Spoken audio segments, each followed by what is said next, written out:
শুরুতেই আমি milestone school and কলেজের বিমান দুর্ঘটনায় গভীর শোক ও দুঃখ প্রকাশ করছি। জাতির জন্য এটি গভীর বেদনার ক্ষণ।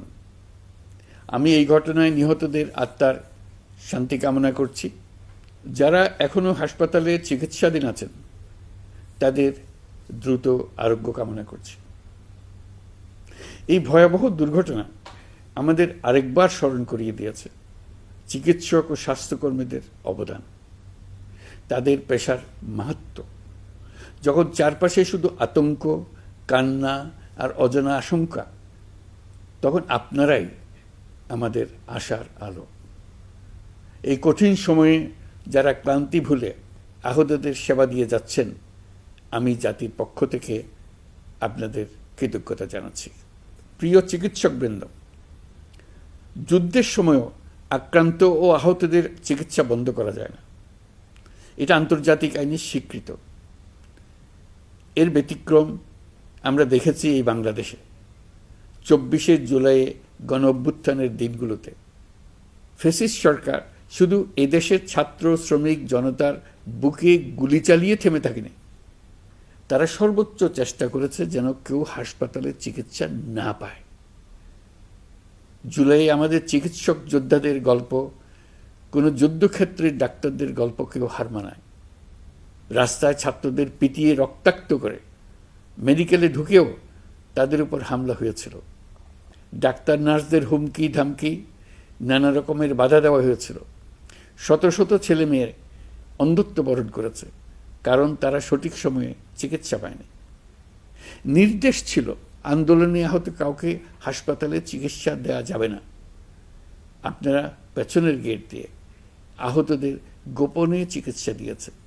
হাসপাতালে হাসপাতালে গ্রেফতার অভিযান চালানো হয়েছিল। সিসিটিভি ফুটেজ, রেজিস্ট্রার খাতা নিয়ে যাওয়া হচ্ছিল। ডাক্তার নার্সরা সে সময় নিজেদের জীবন বিপন্ন করে জুলাই যোদ্ধাদের চিকিৎসায় নিজেদের সর্বোচ্চ দিয়েছিলেন। তারা রোগীর কোনো তথ্য নথিভুক্ত পর্যন্ত রাখেন নাই, কারণ এইসব নথির সূত্র ধরে আহতদের গ্রেপ্তার করা হচ্ছিল।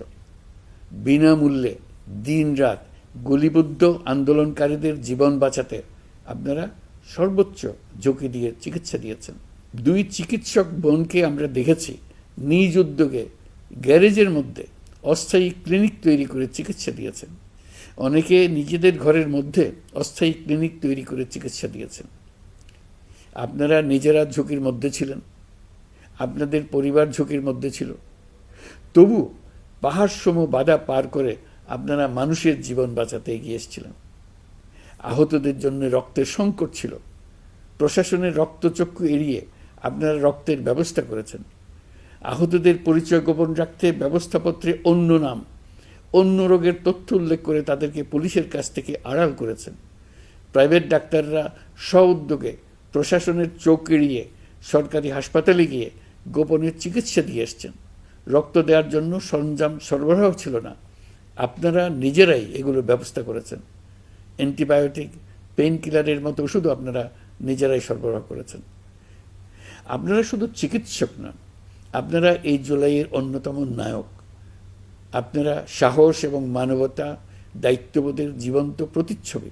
এই দুঃসময়ে আপনারা যে সেবা দিয়েছেন তা আমরা কোনোদিন ভুলব না। আমি আশা করব আজকের আয়োজন থেকে নির্ভীক ও সাহসী ডাক্তার ও স্বাস্থ্যকর্মীদের গল্পগুলো উঠে আসবে, এদেশের সকল মানুষকে অনুপ্রেরণা যোগাবে। আমি আজ জাতির পক্ষ থেকে জুলাইয়ে কর্তব্য পালনকারী সকল স্বাস্থ্যকর্মী ও চিকিৎসকদের প্রতি কৃতজ্ঞতা ও শ্রদ্ধা জানাচ্ছি। আপনাদের সবাইকে ধন্যবাদ। আল্লাহ হাফিজ।